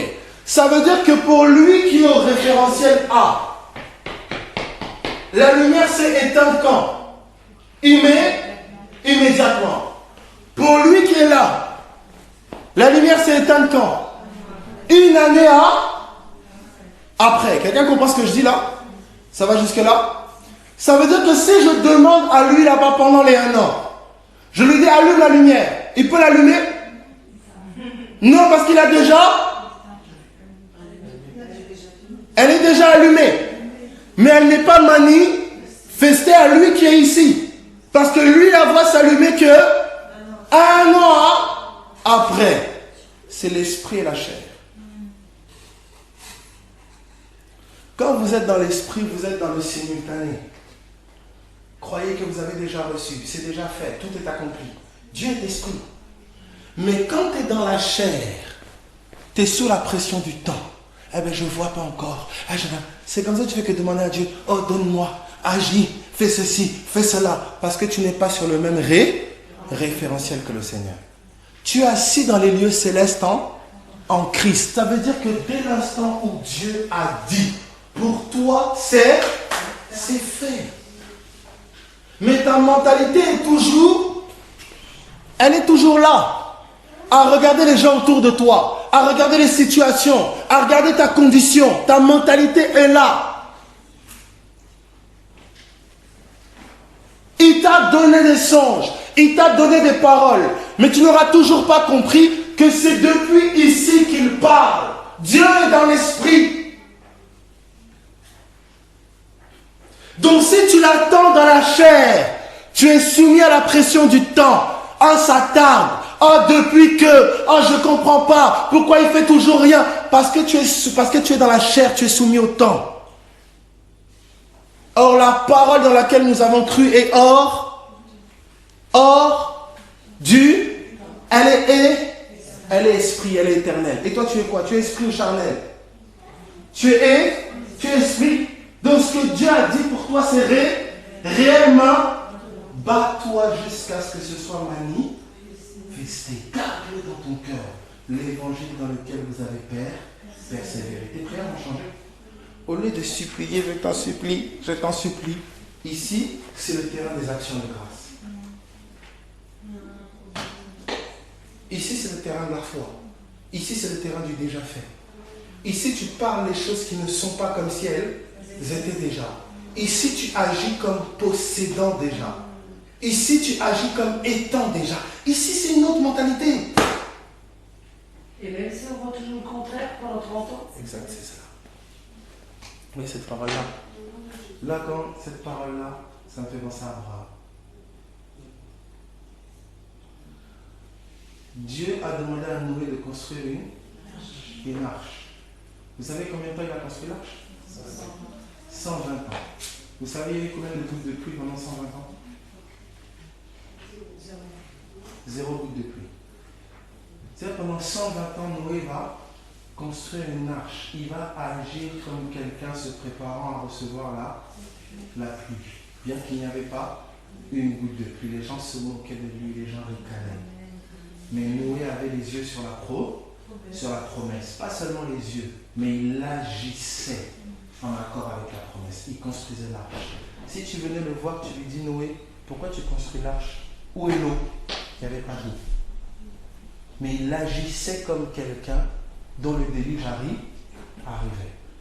C'est une chose de savoir la promesse, c'est une autre chose d'agir en accord avec elle. Et le plus gros combat et le plus gros challenge que vous mènerez tous, c'est celui du temps. Mais notez une chose, aussi long que ce soit, la gloire est tout grandement aussi associée. Quel que soit le temps du combat, accrochez-vous à la promesse. Ceux qui se confient en lui ne sont jamais confus. Il y a une gloire plus grande de ce que tu peux penser et imaginer. Ça là, sans la prière, vous ne pourrez pas. Je ne sais pas quelle chose tu traverses, quel combat tu traverses, mais je peux te dire une chose. Le Seigneur est avec toi. Dieu, il a pleuré avec toi. Le Seigneur t'aime profondément. Le Seigneur t'équipe. Tu ne sais pas ce qu'il a demain, lui sait, il est en train de t'équiper. Et ce à quoi il t'appelle, c'est une intimité profonde avec lui. Tu ne sais pas les choses glorieuses qui vont sortir de là. Tu ne les vois pas encore. Mais il y a des choses glorieuses qui vont sortir de là. C'est ça que je l'ai dit dès le début. Les circonstances et les épreuves pour le non-croyant, l'incrédule, ça le détruit, ça le met en colère, ça produit l'amertume, ça l'écrase, ça amène la mort. Mais pour celui qui est d'en haut, ça produit l'intimité, la vie de prière, la persistance, une connaissance plus grande du Seigneur. C'est ça que vous devez comprendre. Le terrain de l'affliction pour chacun d'entre vous, je ne connais pas vos terrains. Et ça peut être difficile. J'ai rencontré une femme qui a perdu son mari, ses parents, un enfant en 8 mois. On a un frère, un jeune frère qui est en prison, 23 ans, qui est rentré en prison pour meurtre, sa petite amie. Ses parents, son petit frère sont tous morts dans un accident pendant qu'il était en prison. Faire le bilan des choses chaotiques qui arrivent et la destruction que le Satan amène, c'est clair, oui, c'est une vérité. Mais Dieu t'arme. Et parce que toi tu as connu ces cicatrices-là, tu n'agiras pas avec Dieu avec la légèreté que d'autres n'ont pas connue. Vous savez, si Moïse pouvait agir avec cette fermeté, c'est parce qu'il avait vu la captivité de ses frères. Vous ne verrez aucun homme de foi qui n'a pas couru et cherché la face de Dieu à cause des choses qui se passaient autour de lui. C'est le ras-le-bol, c'est la détresse des gens qui nous entourent, qui nous poussent à aller vers lui et dire Seigneur, là s'il faut que je meure en cherchant ta face, je mourrai ainsi. Mais ça doit changer. Aucun appelé n'a pas été affligé. Il n'y en a pas. Tous. Tous ils ont vu les ténèbres. Tous ils ont vu l'action de l'ennemi. Et c'est ça qui a fait qu'ils ont pris Dieu au sérieux. Quand tu ne vis pas parfois certaines afflictions, tu vas être très léger, superficiel. Mais quand tu vois d'où Dieu t'a tiré, tu prends Dieu au sérieux. L'affliction façonne dans le croyant Christ. Mais chez le non-croyant, elle le détruit. C'est pour ça, oui. Et c'est normal qu'il y a des moments de fatigue. C'est clair. On n'a même plus de force pour prier. Oui. On n'a même plus de force pour aller. On se met devant Dieu, mais on est là, on ne sait même pas parler. Oui. Parce que je me dis, si tu dis que avant même que je parle, tu entends. Ah oui. Tu sais déjà ce que je veux te dire. Oui. Alors pourquoi je dois encore parler? Je suis fatiguée, j'arrive plus. Ah oui. Alors il dit quoi là-dedans? Ok. Tu sais, la parole dit, il entend nos larmes. Il entend la voix de nos larmes. Le souffle. Exactement. Le souffle, Donc avant le même. soupir je ne peux plus. C'est ça. Il entend tout ça, tout ça, tout ça. Maintenant, la question que tu dois te poser, c'est que ce que lui veut, que tu apprennes de lui. C'est le combat, c'est ça qu'on appelle le bon combat de la foi. C'est ça, si tu veux, le combat que tous on confronte. tous on fait face à ce combat-là. C'est qu'à un moment, tu as ta situation qui t'accable, qui t'afflige. Mais au-delà de ça, tu acceptes ta mort. Ça veut dire, moi, Seigneur, je suis morte. Ça vient de là-bas, ça vient de là-bas, ça vient de là-bas. Mais moi, je suis morte. C'est fini. C'est toi que je veux. C'est toi que je veux. Parce que je sais que toi, tu es la liberté. Toi, tu es la victoire. Toi, c'est toi que je veux. Juste sois dans cette attente de cœur, de lui. Pas de la situation qui change, mais de lui. Tu verras qu'il y a quelque chose en train d'être formé en toi, que tu n'imagines pas, ça se passe dans ton esprit. Attends-toi à lui et meurs à tout désir. Tu vois, je peux avoir par exemple, je suis marié par exemple avec cet homme-là. Je ne peux pas là, je peux être marié avec cet homme-là. Il peut me battre. Il peut m'insulter. Il peut me faire subir des choses, tout ça compliqué. Vous voyez? Ma fixation va être sur la situation, sur lui. Il faut qu'il change, touche-le, ceci, machin, tout ça. Vous voyez? Je peux être là. Ou je peux dire, je peux accepter ma mort. Qu'il change pas, je m'en fous. Tu veux me partir? Tu veux faire le point décentre-toi de lui. Il fait quelque chose, tu ne parles plus. C'est-à-dire que tu es un cadavre. Et ça, c'est le plus grand combat. Vous savez, quand il est dit de combattre le bon combat de la foi, quand l'apôtre Paul arrive et vous dit que ce soit par ma mort ou par ma vie, Christ sera glorifié. C'est là que souvent, en fait, on n'a pas été enseigné à ça. On n'a pas été enseigné à ça. L'enseignement qui a été donné dans l'Église et dans les systèmes, c'est viens à Dieu, il va faire ça, tu vas sortir de là, tu vas sortir de là. Et beaucoup du coup, quand ils sont dans l'épreuve, quand ils sont dans le feu, ils ne savent pas quelle position prendre dans le feu. Or, dans le feu, c'est l'endroit parfois où tu as l'impression que Dieu ne parle pas. On dirait qu'il est silencieux. Tu auras l'impression que tu n'as plus de mots, tu ne sais plus comment prier. Quand l'apôtre Paul vous dit, dans notre faiblesse, nous ne savons pas ce qu'il convient de demander à Dieu. C'est quand l'apôtre Paul vous dit ça, en fait, c'est qu'il y a eu une telle souffrance, il ne sait plus comment, il ne sait plus quoi demander à Dieu. Il ne sait plus. Il dit maintenant, l'Esprit lui-même intercède par des soupirs. C'est là que tu vas découvrir le soutien de l'Esprit. Depuis, tu pouvais céder, craquer depuis, mais il y a comme quelque chose parfois, toujours des clins d'œil de Dieu. Soit il t'envoie quelqu'un, soit il te soutient par quelqu'un. Tu comprends? C'est-à-dire que c'est comme il soutient ta foi. C'est ça. Vous voyez ça? C'est ça. Mais on ne nous a pas appris tout ça. On ne nous a pas appris. Alors parfois certains se disent Dieu me punit. J'ai peut-être fait quelque chose, Dieu me punit. Ils commencent à chercher qu'est-ce que j'ai fait pour que Dieu soit en colère après moi. Certains Dieu se disent Dieu m'a abandonné, Dieu m'a laissé. Pourquoi? Et du coup, en fait, leur relation avec Dieu, elle est affectée. Alors que ce temps-là est censé être un temps de plus profonde intimité. Bien qu'il y ait tout ça, je t'aime. Quel que soit le feu par lequel je passerai, je tiendrai ta promesse dans mon cœur. Satan, tu peux taper de tous les côtés. Je sais qui est mon Jésus. Mais la réalité, c'est différent. Parce que vous êtes en guerre. Vous êtes en guerre. Et si l'ennemi vous accable autant, il sait ce qu'il recherche. Écoutez, on n'attaque pas quelque chose d'inutile où il n'y a rien. Il sait ce qu'il vise. C'est si très vite tu te mets pas dans une mentalité de guerrier, de guerrière. Alors on pose la question, est-ce qu'un guerrier peut être essoufflé? Bien sûr que oui. Mais il ne peut pas lâcher son arme. Jamais. Et il meurt l'épée à la main. C'est-à-dire que si je dois craquer dans cette situation, je craquerai avec la parole de Dieu dans ma bouche. Tu comprends? Tu es en guerre. Et cette mentalité-là, on ne nous a pas appris ça.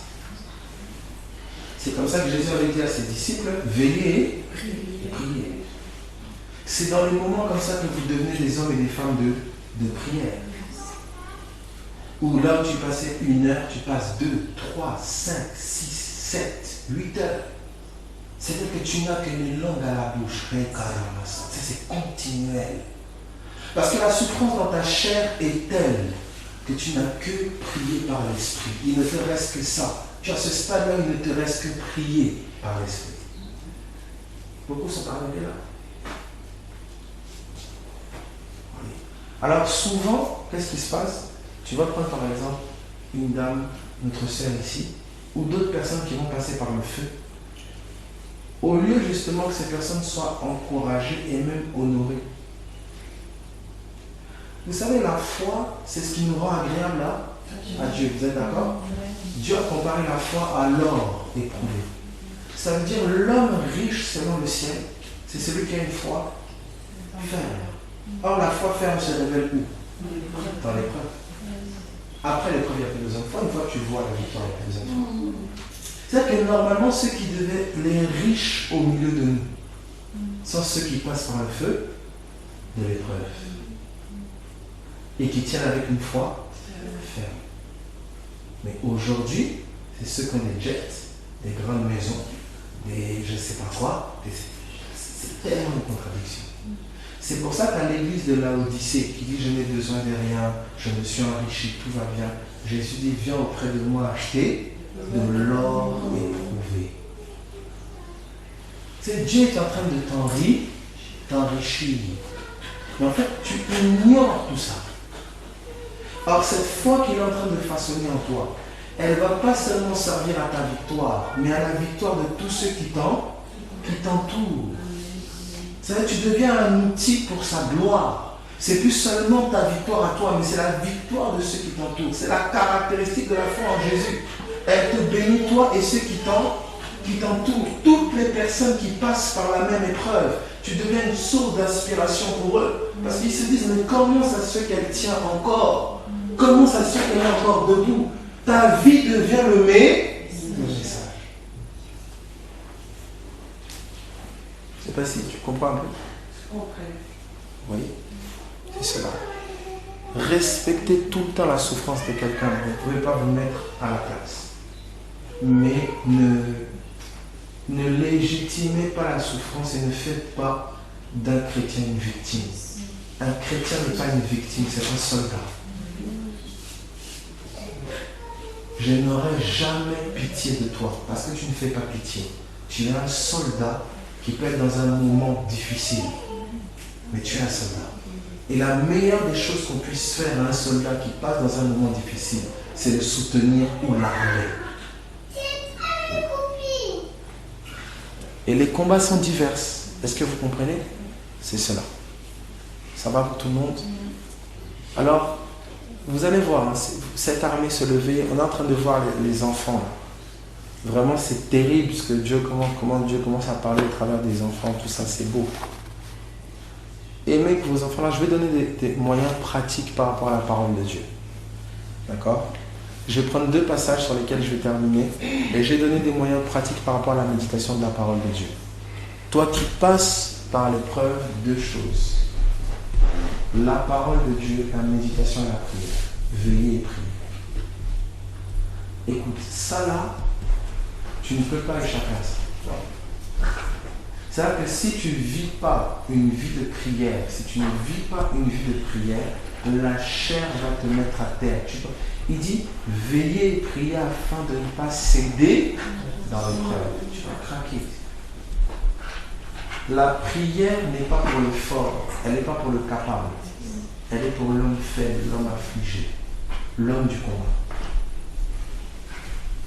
Est-ce que ça va? Alors, regardez, je vais prendre 2 passages avec vous. Je vais prendre d'abord Luc avec Jean-Baptiste, s'il vous plaît. Luc, si quelqu'un est là. Luc.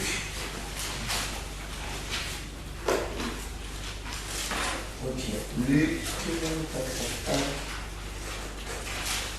Où es-tu?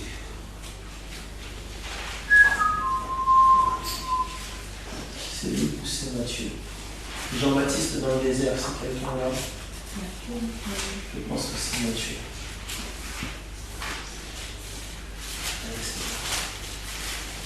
Est-ce que c'est Matthieu, chapitre 2, je pense là.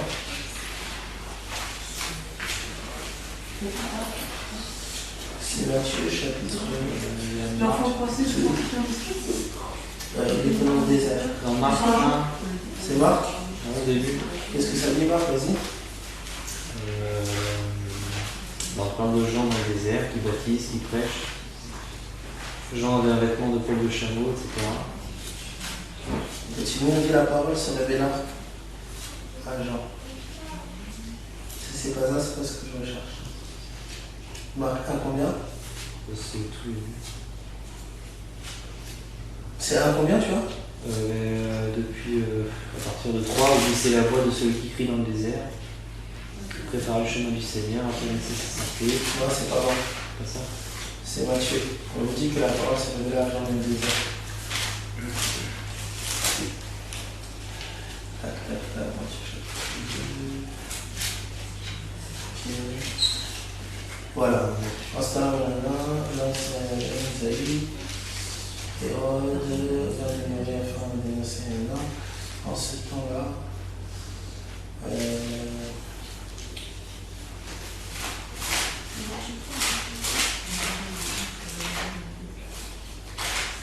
C'est Matthieu 3, non? voilà, c'est ça. C'est Luc 3, à partir du verset 15. Luc 3, 1. Et quelqu'un d'autre prendra 1 Samuel. 1 Samuel. 1 Samuel au chapitre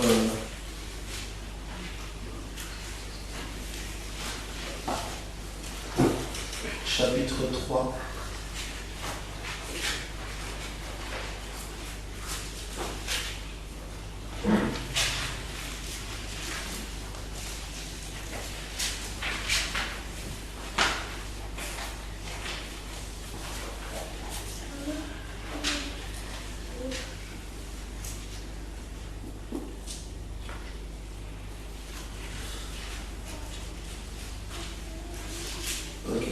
C'est 1 Samuel chapitre 3 à partir du verset 7. Non, on peut prendre verset 19. Ouais, non, ouais, tu peux prendre verset 6, t'as raison. Donc 1 Samuel 3, 6 et Luc chapitre 3 à partir du verset 1er. Donc je vais terminer sur ces deux passages-là. Vous allez voir un point commun à ces deux passages-là. Je vous encourage. Écoutez. Vous pouvez subir le feu, vous pouvez subir l'épreuve, ou vous pouvez décider de prendre les armes que Dieu vous donne. Cherchez sa face. Hein? Pour moi, pour avoir perdu certaines personnes, être passé par certaines situations, j'ai choisi Jésus. Choisissez Jésus, prenez Jésus. Je n'ai pas la réponse du ciel à l'adversité, au combat des hommes, c'est Jésus-Christ.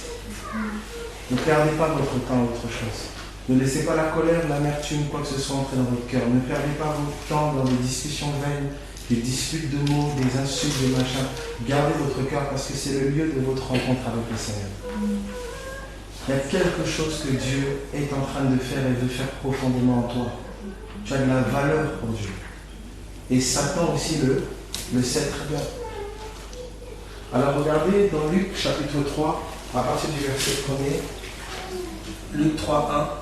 La 15e année du règne de Tibère César, lorsque Ponce Pilate était gouverneur de la Judée, Hérode Tétrarque de la Galilée, son frère Philippe Tétrarque de l'Iturée et du territoire de la Trachonite, Lysanias Tétrarque de l'Abilène, et du temps des souverains sacrificateurs Anne et Caïphe, la parole de Dieu fut adressée à Jean, fils de Zacharie, dans le désert. Ok. Donc la parole de Dieu, qui a révélé? Quelqu'un a révélé dans sa version ou pas? Personne n'a révélé. Ok. Donc on vous dit que dans le désert, la parole est venue s'adresser à... Elle est venue s'adresser à Jean. Ça va? Jean connaissait les Écritures. Son père était sacrificateur. Donc il connaissait les Écritures.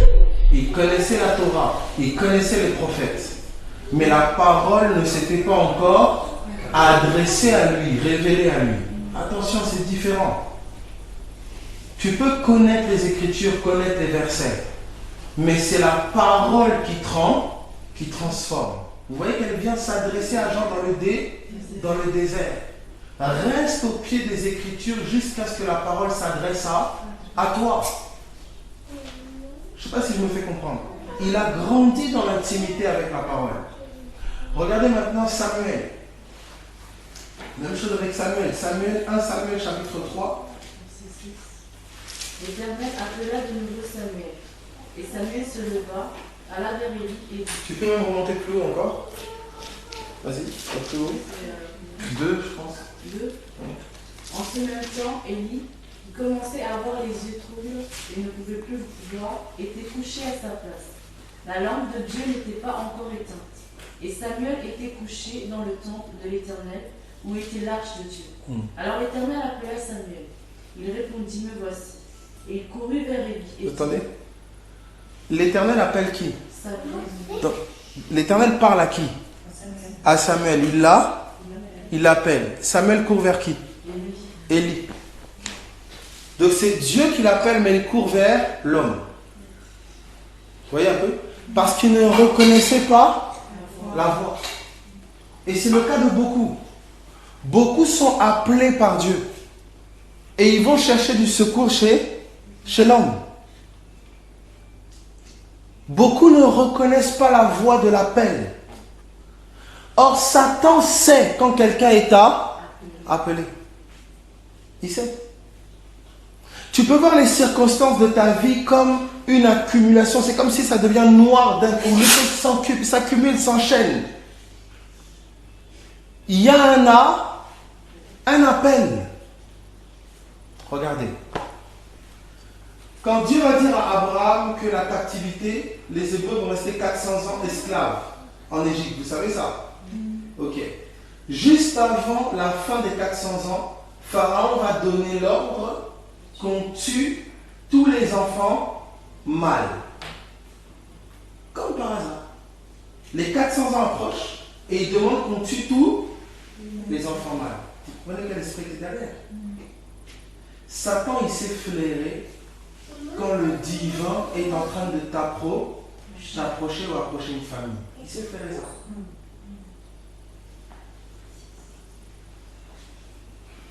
Vous devez comprendre. Parfois, c'est sur des enfants.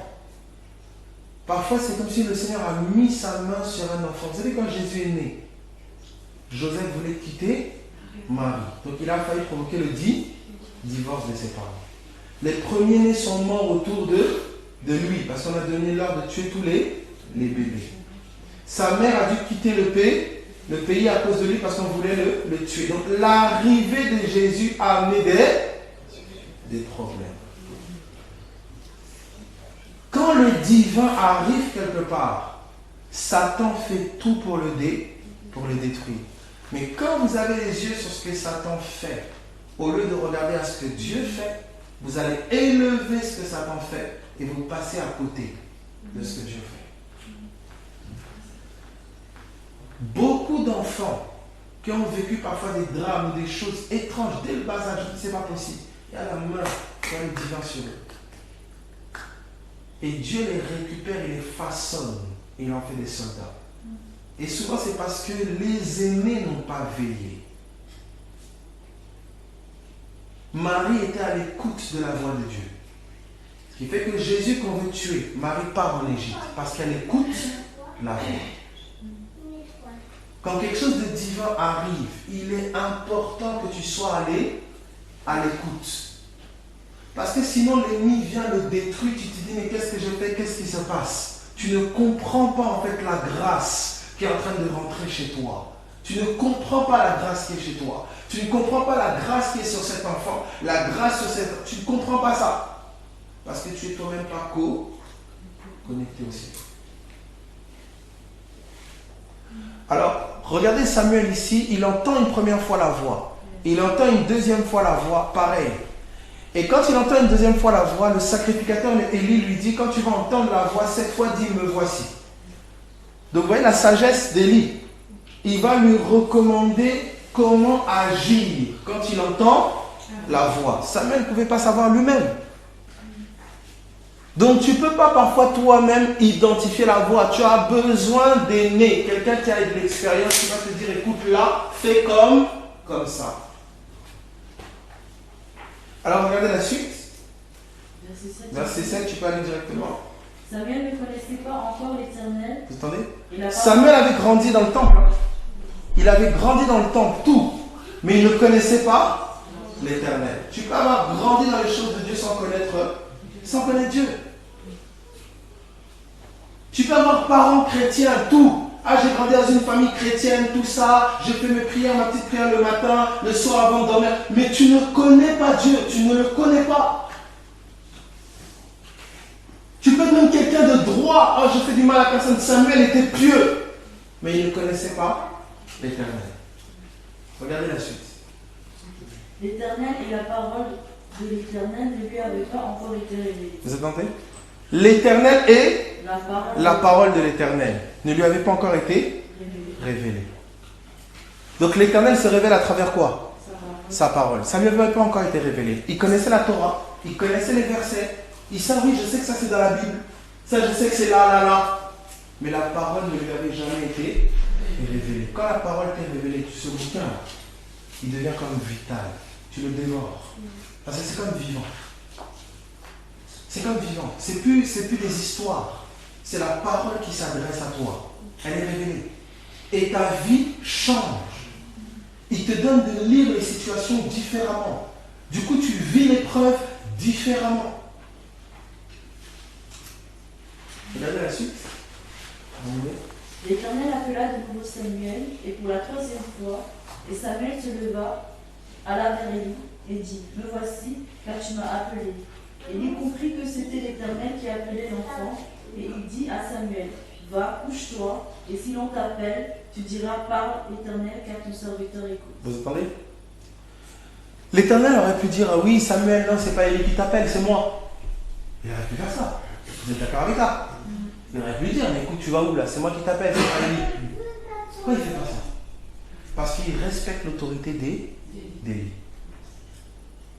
Quand Samuel va vers Élie, Élie identifie que cet enfant-là, il est appelé. C'est un appel, le discernement. Il dit, ok, fais ça. Tu ne peux pas aller là où on ne t'a pas appelé. Tu ne peux pas. Tu ne peux pas aller au-delà de ce qu'on t'a donné. C'est pour ça, va chercher le ciel. Le temps des larmes, le temps de te lamenter seulement est fini. Dieu te dit, je tarde. J'ai un dessein et un projet pour toi. Je veux que tu apprennes à mon école. Détourne le regard de ceux qui t'entourent. Pose les yeux sur moi. Apprends de moi. Car ta victoire, ta délivrance, ta guérison, c'est moi. Est-ce que vous comprenez? C'est pas moi, Abel. Est-ce que ça va? Donc voilà, en tout cas, soyez bénis. Bon courage. Et puis à demain.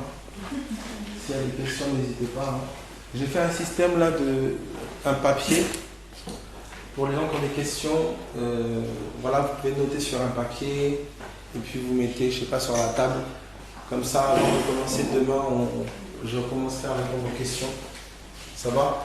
Donc j'ai commencé, on a vu aujourd'hui par rapport à la mort. D'accord?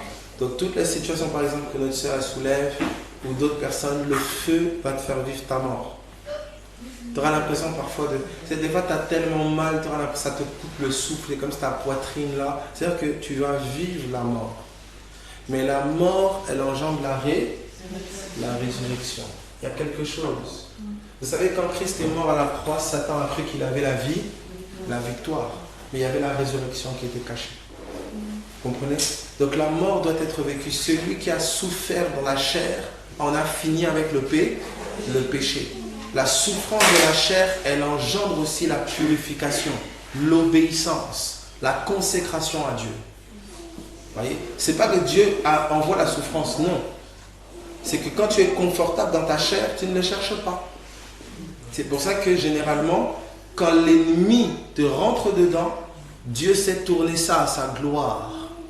Et quand tu te tournes vers lui, il sait engendrer en toi la pureté l'obéissance, la sanctification, la consécration à lui. C'est pas lui qui provoque ça, c'est pas lui qui envoie l'ennemi. Mais c'est ton âme à toi qui étant attachée aux choses.